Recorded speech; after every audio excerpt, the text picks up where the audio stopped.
අපේ තාත්තා අපේ නිවුස් චැනල් එකට අදාළ මේ වීඩියෝ වැඩසටහන අපේ තාත්තාලා තමන්ගේ ජීවිතයෙන් ගැන කතා කරනවා.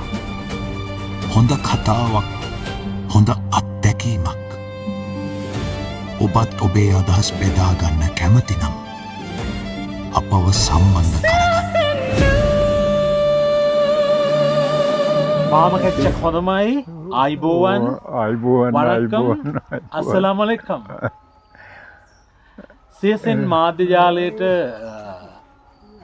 ආරම්භයක් හැටියට අපේ අප්පච්චි, අපේ තාත්තා, අපේ පියාණන්, බුදු තාත්තා කියලා තමයි බොහෝ විට කියන්නේ. මේ තුන් ලෝකාග්‍රු සම්මා සම්බුදුරයන් වහන්සේට කියන බුදු පියාණන් වහන්සේ කියලා. ඉතින් ලෝකේ විශිෂ්ටම පියාණන් වහන්සේ බුදු පියාණන් වහන්සේ. ඉතින් අපි හඳුන්වන්නේ බුදු පියාණන් වහන්සේ කියලා. ඉතින් ඔන්න CSN අපේ තාත්තා මුණ ගැහෙන්න අපි ආවේ දම්පතිගමට. තාත්තගේ සම්පූර්ණ නම කීචම් ජයවර්ධන කියන්නේ කිඹුල්ලොබ්බේ හේරත් මුනියන්සලාගේ ජයවර්ධන. අයිසරක් කිව්වොත් හයියෙන්න කිඹුල්ලොබ්බේ හේරත් මුනියන්සලාගේ ජයවර්ධන. තාත්තට මතකද තාත්තගේ අම්මයි තාත්තගේ නම් දෙක? අම්මයි තාත්තගේ නම් දෙක මතක් කරොත්? නම් ඔව් තාත්තා කේචම් ඩිංගිරි බණ්ඩා, අම්මා AM බණ්ඩාරමණිකා. බණ්ඩාරමණිකා. හොඳයි. තාත්තේ මේ දැන් බොහෝ වෙලාවට කියනවා මේ උද්දිකාර වලිංගිත්තා චොම්බිත්තා පියපුත්තකන් රාජමාච්චන් සුපරිත්තම් පීතුපාදන්න නමාමහන්. තාත්තට වඳින්න එහෙමයි කියලා ගාතාව කියලා. දැන් තාත්තගේ උපන්දිනේ මගේ උපන්දිනේ 1945 නොවැම්බර් 10 හෙට නොවැම්බර් 10. ඉතින් හෙට වෙනකොට මං අවුරුදු 80ක් හිටියා සම්පූර්ණ කරලා හෙට වෙනකොට. එතකොට අනිද්දා ඉඳලා 81 දවස් 365ට එක අඩියක් තමයි ඉස්සරහට තියන්නේ. 81 දවස් 365ට එක අඩියක්. ඉතින් දවස් 365ට අඩි 365ක් තියන්න මට පුළුවන් වෙයිද කියන එක මන් දන්නේ නැහැ. ආයුෂ සැප බල ප්‍රඥා ලැබේවා කියලා ආශිර්වාද කරනවා CSN මාධ්‍ය ජාලය. දෙය හම්තුරන්ගේ පිහිටයි. තාත්තා වැඩ කළේ? මම වැඩ කළේ සෞඛ්‍ය දෙපාර්තමේන්තුවේ මැලේරියා මර්ධන ව්‍යාපාරේ. ඒ වැඩ කරලා ඉන්න අතරතුර මං ඇක්සිඩන්ට් වුණා. ඊට පස්සේ මට ලයිට් ඩියුටි වශයෙන් MOH ඔෆිස් එකේ සිකියුරිටි වැඩ හම්බ වුණා. කොයි ප්‍රදේශවලද වැඩ කළේ? මම මුත්තූර් හිටියා. මාස එකමාරක් පළවෙනි පත්වීම. ඊළඟට වාලච්චේනේ හිටියා. ඊළඟට මඩකලපුවේ හිටියා. පිල්ලුමලේ හිටියා. ලංකාවේ 4න් 3ක් වාගේ මං හිටියා. ඇවිද්දා වැඩ කළා. දැන් ලංකාවෙන් මුහුදෙන් ඊතර යන්න හම්බලා තියෙන දවස් තිබුණාද? වන්දනාව එහෙම කියන්නේ හරි දඹදිව හරි යන්නේ එහෙම? මං දඹදිව ගියා මේ 2013 දඹදිව ගියා. ඔව් ඒ ගමන ගැන මතක් කරොත්? ඒ ගමනේ ඉතින් මට ඒක නිතර මගේ මතකේ තියෙන. අර මං ගෙනපු ඒ දඹදිවි නම් ගෙනපු පොත් ඒවත් තියෙනවා. ඒවා ඉතින් මට බලන්න තරම් ඒ වීඩියෝ මොනවාද මේවත් තියෙනවා. බලන්න තරම් ඉතින් වාසනාවක් නැහැ. එක සැරයක් බැලුවා. තියෙනවා ඒවා ඔක්කොම. ළමයින්ට ඒවා වැදගත්. ඒක නිසා සුරක්ෂිතව තියෙනවා. එතකොට දැන් ලංකාවේ කොයි ප්‍රදේශවල සංචාරය කරලා තියෙනවද? දහම් ස්ථානවල, මධ්‍යස්ථානවල, පුණ්‍ය භූමිවල වඳ පුදා ගන්න උතුරු නැගෙනහිර අනුරාධපුර සම්ප්‍රාටම ස්ථානයේ කොම මම වැඳ පුදාගෙන තියෙනවා. ඉතින් නුවර බදුල්ල ඔය සිද්ධාස්ථාන ඔක්කොම මම වැඳ පුදාගෙන තියෙනවා. ඒ ඔක්කොම ලංකාවේ සෑමතරම වගේ ගිහිල්ලා තියෙනවා. කොළඹ කැලණිය ඉතින් සෑමතරම වගේ ගිහිල්ලා තියෙනවා. ඉතින් අන්තිමට තමයි මම දඹදිවත් ගියා. දෙයි හාමුදුරන්ගේ පීඨයි මට පුළුවන් තරමින් මම ඒ ඔක්කොම ගියා. මේ ලංකාව කියන්නේ බොහොම අති රමණීය රටක් ලෝකේ. ඔව් ඔව්. තාත්තා ඒ ගැන මොකද හිතන්නේ? ඔය ඉතින් කියන්නේ ලංකාව මුතු ඇටයක්. ලංකාව මුතු ඇටයක්. ලංකාවට මම දන්නා තරමින් බුදු දහමේ හැටියට ලංකාවට ඒ තරම් මේවා එකක් වෙන්නේ නැහැ. ඉතින් දැන් අවුරුදු 80ක් මම ගෙව්වා මට ඇති. දැන් ඉතින් තවත් ඉස්සරහට හිටියොත් මගේ දරුවන්ටත් ඒක කරදරයක්. පවුලේ සහෝදර සහෝදරයෝ කී දෙනෙක් හිටියද තාත්තගේ? 9 දෙනෙක් හිටියා. 9 දෙනෙක් හිටියා. එයින් ලොකු මල්ලි නැති වුණා. එම් පොඩි ඈත් නැති වුණා. දැන් අපේ අම්මට බුදු බව අත්වෙන්න අපි 9 දෙනකොට අවුරුදු 2 ගානේ මං අම්මගෙන් කිරි බීලා තියෙනවා අවුරුදු 2ක්. ඉතින් අම්මට බුදු බවත් වෙනවා. තාත්තටත් ඒ වගේ. ඉතින් ඒගොල්ල හේන් කුඹුරු ඒවා මේව කරලා තමයි අපි ලොකු මහත් කලේ ජීවත් කලේ. තාත්තා නම් අවුරුදු 57යි හිටියේ. තාත්තා නැති වුණා. දැන් තාත්තට අපච්චිට දරුවෝ කොහොම කී දෙනෙක් ඉන්නවද? මට දැන් මේ 4 දෙනා ඉන්නේ. 4 දෙනා ඉන්නේ. ඔව්. මට 4 දෙනා ඉන්නේ. මං සෑහෙන දුක් වෙනවා මගේ අතීතය මතක් වෙනවා. දැන් මේ පුතාට අවුරුදු 3යි අම්මා නැති වෙනකොට. මාම කච්ච හොඳ වාගේම හිටලා ගන්න ඕනේ. නම් වොච්ච මොනේකද කතා දැම්මේ? නම මොකද්ද කිව්වේ? කේච්චම් ජයවර්ධන. ජයවර්ධන අපිලැත්තෝ. ඉතින් වන්ලැත්තන්ගේ කතා දමනයකුත් තමයි මේ කතා දමනයම. ඉතින් විශ්වකීර්ති වනස්පති උරගේ වන්ලැත්තන්ගේ දමාන කතා දමනය යමකේ වගේම තමයි සියසෙන් කතා දමන යමකේ තේතන රූපතන මන්ද වෙනවා. ඉතින් සියසෙන් මාධ්‍යාලයේ රූපේ වගේම කටහඬක් අහන්න පුළුවන් ඔබට ඉදිරි කාලෙදී. ඉතින් මේ ඇත්ත හොඳ වාගම හිතලා ගන්න ඕනේ. මේ දමාන කතා දමන යමක වගේම තමයි වන්ලැත්තන්ගේ කතා දමන යමක සියසෙන්.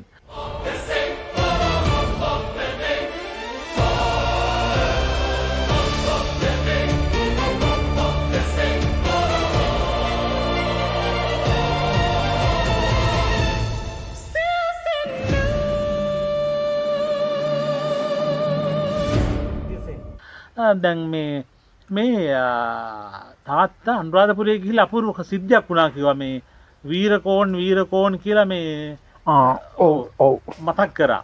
මොකද්ද ඒක සිද්ධිය? වන්දනාචාර්යක ගිහිල්ලා ඒකේ මම බස් එක ඇතුලේ වාඩි වෙලා ඉද්දි තමයි පටවන්දනා ගිහිල්ලා බස් එකේ ගියේ. ඔව් බස් එකේ ගියේ.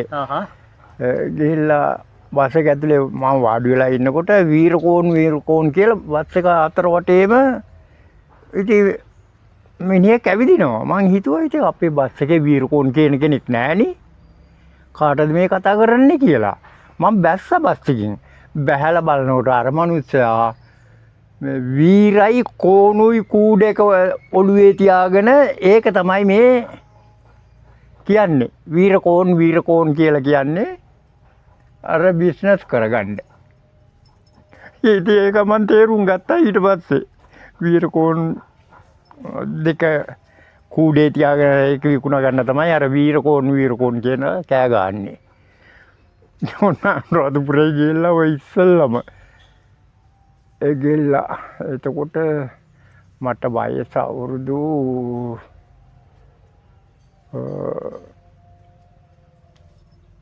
14 වගේ ඇති. පැහිච්ච පොල්වල තමයි තෙල් තියෙන්නේ.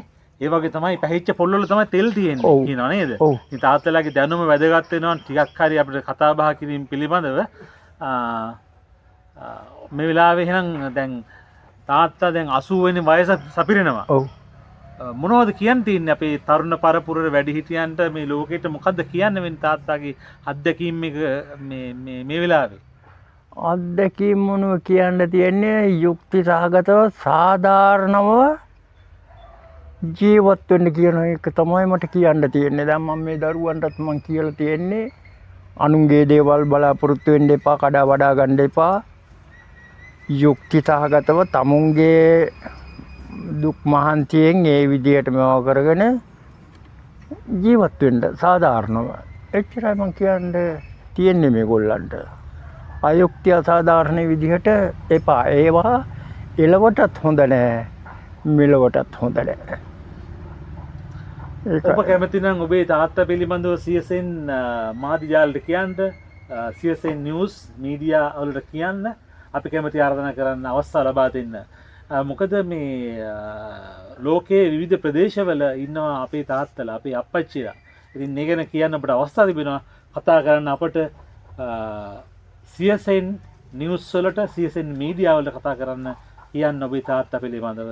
මේ අලුත් ආකාරය කරන්න බලාපොරොත්තු වෙන ඉදිරියේදී මාම ගැච්ච හොඳමයි හිටලා ගන්න හොඳ වාගේම CSN මීඩියා. මාතා පිතෝ උපට්ඨානම් පුත්තදාරස්සංග. පුතාලගේ අපි හැමෝගෙම වගකීම තමයි දෙමව්පියන් සැලකීම.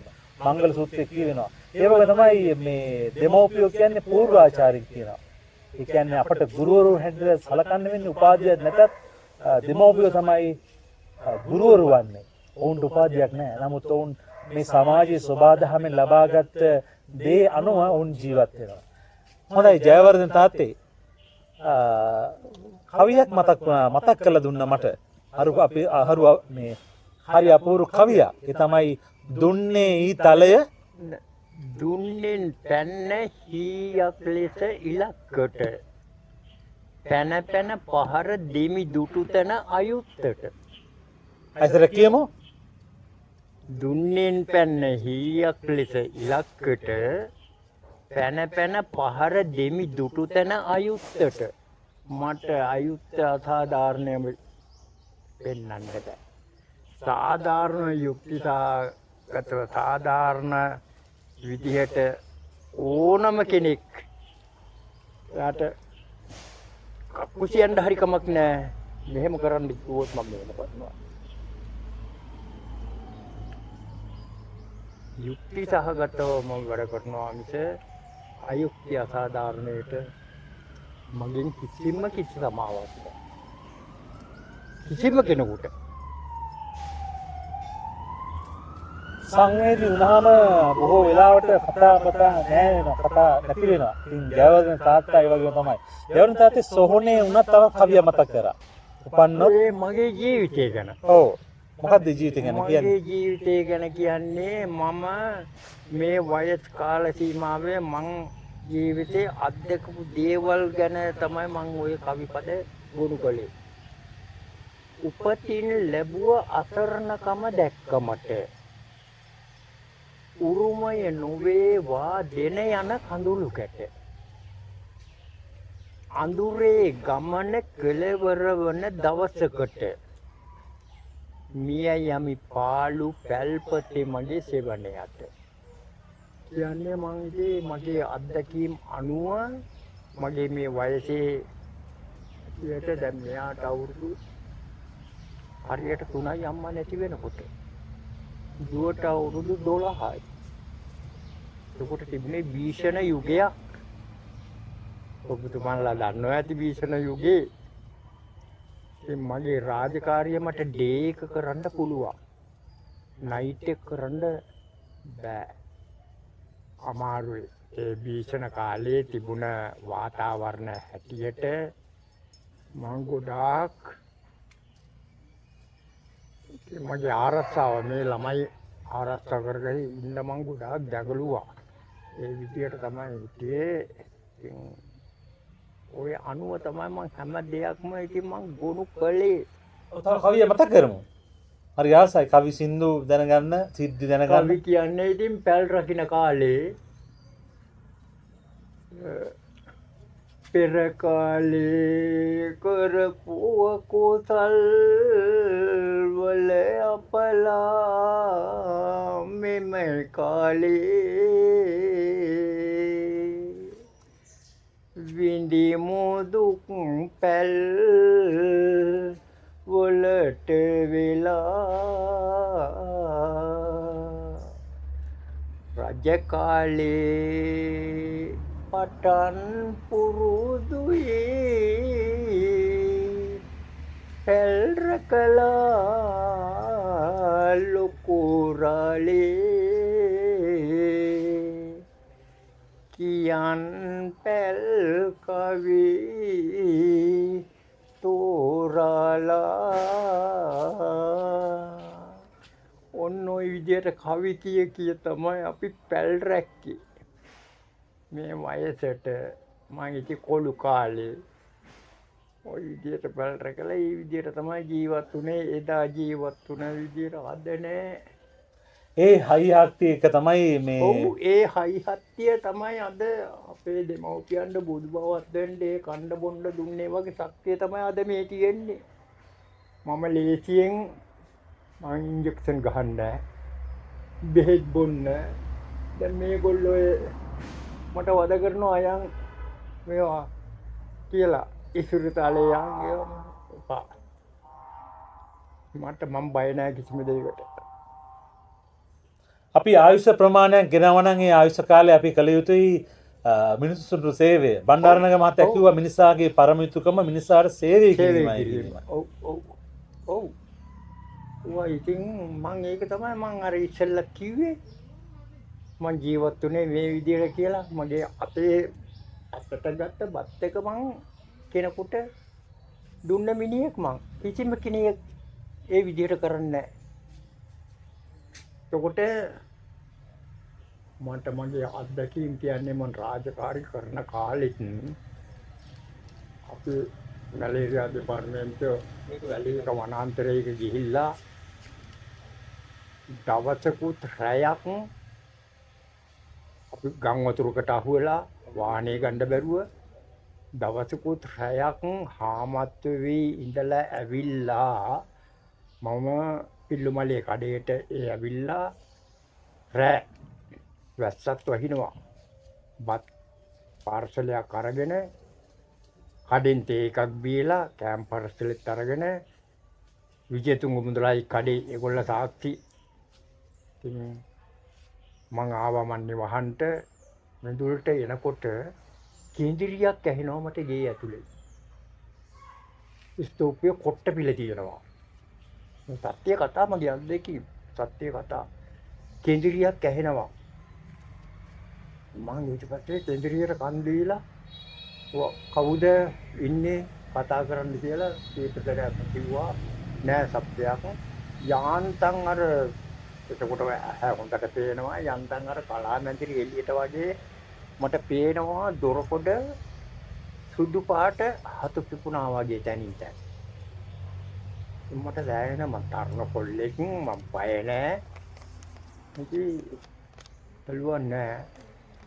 අනිත් පැත්තෙන් කරකිලා ගිහිල්ලා දොර ඇරියා දොර ඇරලා ගත්ත ටෝච් එක.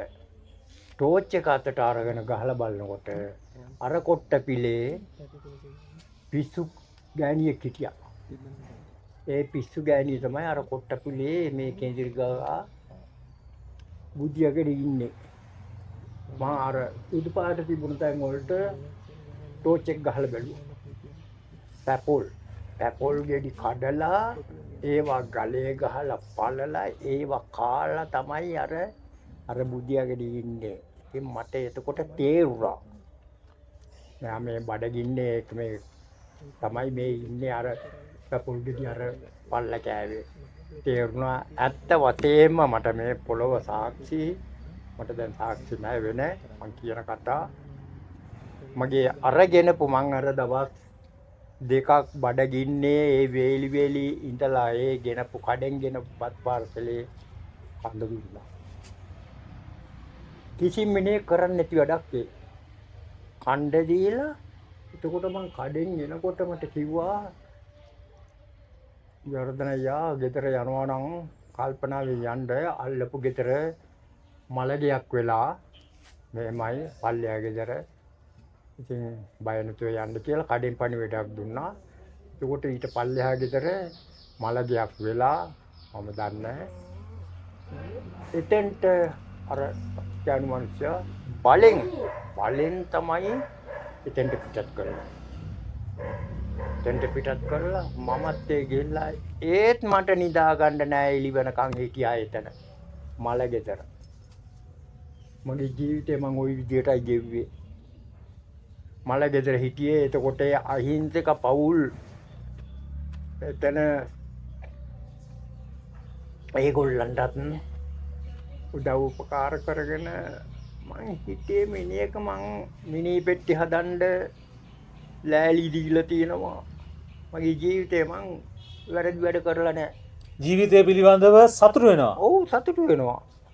සතුටු වෙනවා ජීවිතය පිළිබඳ මිනි පෙට්ටි හදන්න ඒ පිල්ලමලේ ඉඳී අවුරුදු 12ක් විතර ළමයෙක් මැරිලා පවුලක මට කරන්න දෙයක් නැහැ. සන්ලයිට් පෙට්ටියක් අරන් දුන්නා පෙට්ටිය හදාගන්න.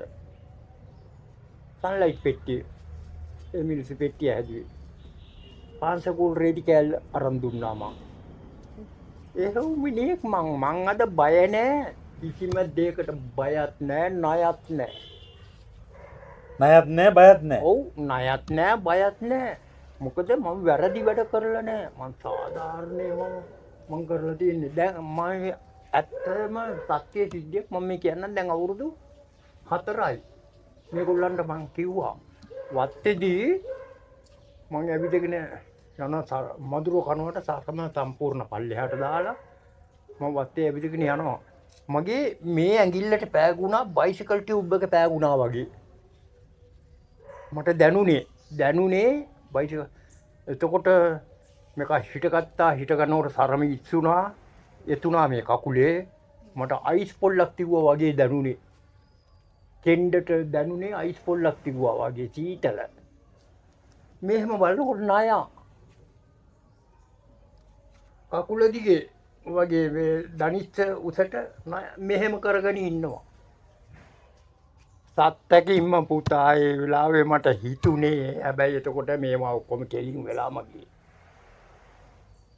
මං ලේසි මැරෙන්නෙත් නෑ. මාව මරන්නත් බෑ කියලා හිතුණා ඒ වෙලාවේ. ඒ වෙලාවේ මට හිතුනේ කොල්ලෙක් මම ඒකින් මම බය නෑ. ඒක නිසා තමයි අර මං කිව්වේ දුන්නෙන් පැන්න හීයක් ලෙස ඉලක්කෙට පැන පහර දෙමි දුටු තැන අයුත්තට. ඒක මගේ මෙතන හයියයි මගේ. බය නෑ. කිසිම කෙනෙකුට මොකකටවත් බය නෑ. ටීම් කියනවා නම් අලියටවත් බය නෑ. අලියාගෙත් බඩ යටින් යන්න මන් දන්නවා. ඒ කොහොමද? අලියාගේ බඩ යටින් යන්නත් පුළුවන් හිත බය නැත්තම්. හිත බය වුණොත් තමයි ඔක්කොම ওই රාජකාරී කරන කාලේ අපි අලි වනාන්තරවල මං ගිහිල්ලා තියෙනවා. අලි හම්බ වෙලා තියෙනවා. ඉතින් දෙයියන්ගේ පිට මම බය නැහැ. ඒකයි. හොඳමයි මාම කෙච්ච හොඳමයි. ජයවර්ධන අප්පිලැත්තෝ ජයවර්ධන තාත්තා පිළිබඳව අපි කතා බහ කරේ. ඉතින් ඉදිරියේදී බලාපොරොත්තු වෙනවා මේ වගේ මුණ ගැහෙන්න. ඉතින් ආදිවාසීන්ගේ මීඩියා එකක් අපේ සිංහලයන්ගේ මීඩියා එක තමයි CSN නිවුස් නැත්තම් CSN මාධ්‍යාලය කියලා කියන්නේ. ඉතින් අපි ඉදිරියේදී කතා කරන්න බලාපොරොත්තු වෙනවා. ඔබ කැමති නම් ඔබේ තාත්තා පිළිබඳව අප්පච්චි පිළිබඳව මුණුබුරන් මිනිබිරියන් ඒකම ඔබේ ඉන්නවනම් අත්තලා මුත්තලා ඉන්නවනම් කතා බහ කරන්න. අපි කැමතියි ඔබත් එක්ක සම්බන්ධ වෙන්න. අපිට නිරන්තරයෙන්ම කතා කරන්න. හොඳමයි.